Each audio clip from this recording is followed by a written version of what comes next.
आणि यानंतर आपण कोल्हापूरमध्ये जाणार आहोत। संजय गायकवाडांनी जे वक्तव्य केलं होतं आणि जी धमकी प्रकाशकांना दिली होती या विरोधात राजारामपुरी या परिसरामध्ये हे आंदोलन करण्यात येणार आहे।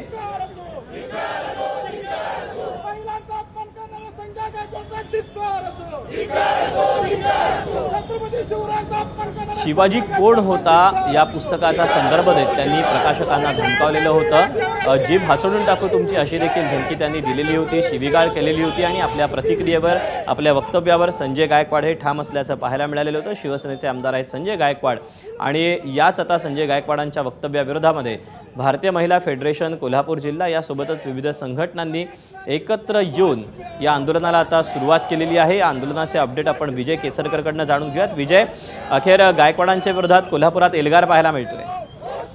अगदी बरोबर आहे दीपक, कारण संजय गायकवाड यांनी ज्या पद्धतीनं प्रशांत आंबे यांना धमकी दिली, शिवीगाळ केली, त्याच्यानंतर डाव्या चळवळीतील कार्यकर्ते आहेत हे आक्रमक झालेले आहेत आणि त्यांनी कोल्हापूरच्या छत्रपती शिवाजी महाराज चौकामध्ये या ठिकाणी आंदोलन आहे ते सुरू केलेलं आहे। कारण या कोल्हापूरमध्ये येऊन घरात घुसून मारेन अशा पद्धतीची धमकी आहे ती आमदार संजय गायकवाड यांनी दिली होती। त्यामुळे कोल्हापूरमध्ये संजय गायकवाड यांनी यावं आणि आम्ही त्यांचं प्रबोधन करतो अशा अनुषंगाने हे आंदोलन आहे ते सगळं सुरू केलेलं आपल्याला पाहायला मिळते आणि हे आंदोलन महाराष्ट्रातल्या प्रत्येक शहरामध्ये केलं जाईल अशा पद्धतीचा इशारा देखील देण्यात आलेला आहे। या माध्यमातून एकच मागणी केली जाते की संजय गायकवाड यांच्यावरती सरकारनं कठोर कारवाई करावी, सत्तेमध्ये असलेले आमदार असले तरी देखील त्यांच्यावरती कारवाई करावी अशा पद्धतीची मागणी आहे ती या आंदोलकांची आहे।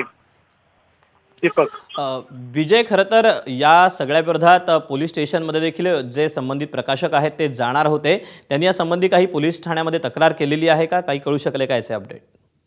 काही वेळापूर्वी दीपक, प्रशांत आंबे असतील आणि त्यांची पत्नी हे राजारामपुरी पोलीस ठाण्यामध्ये गेले आणि त्यांनी एक तक्रारीचा अर्ज आहे तो पोलीस ठाण्यामध्ये दिलेला आहे। पोलिसांनी मात्र अद्याप गुन्हा दाखल केलेला नाही, कारण तो जो तक्रारीचा अर्ज आहे त्या तक्रारीच्या अर्जामध्ये ज्या मागण्या केलेल्या आहेत त्या मागण्यांचा या ठिकाणी अभ्यास केला जाईल, वरिष्ठांसोबत त्याबद्दलचं मार्गदर्शन आहे ते घेतलं जाईल आणि मग पुढची कार्यवाही केली जाईल अशा पद्धतीची माहिती पोलिसांनी दिली आहे। त्यामुळे तक्रार अर्ज दाखल केलेला आहे, मात्र अद्याप गुन्हा आहे तो कुठल्याही प्रकारचा दाखल झालेला नाही आहे।